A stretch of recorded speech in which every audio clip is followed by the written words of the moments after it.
Assalamualaikum warahmatullahi wabarakatuh. Kepala sekolah anu kusim kuring dipihormat, Bapak Ibu guru anu kusim kuring dipihormat, sareng rerencangan sadaya anu kusim kuring dipiheman. Puji syukur urang sanggakeun kanu Maha Kuasa anu tos kalimpahkeun rahmatna ka urang sadaya. Alhamdulillah dina dinten ieu tiasa kempel di dieu dina kaayaan sehat walafiat.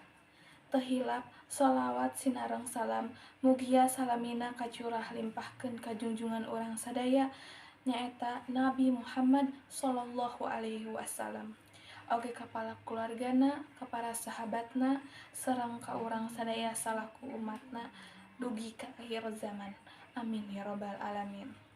Dina kesempatan ieu sim kuring bade ngawudugikeun biantara singkat nu judulna pentingna pendidikan. Di zaman kiwari, pendidikan teh penting pisan. Ku ayana pendidikan, urang teh jadi bisa jeung ngarti. Pendidikan oge jadi rencana urang kaharepna rek jadi naon. Ku meunangna ilmu tina pendidikan, urang tiasa gampang miboga karir atawa urang oge gampang neangan pigawean nu alus pagawean nu dipikahayang ku urang. Ku cara diajar nu dujunun, nu bener, jeung nu pastina jujur, urang pasti bisa jadi jelmi nu sukses. Miboga prestasi nu cemerlang tur bisa ngabanggakeun bangsa jeung negara.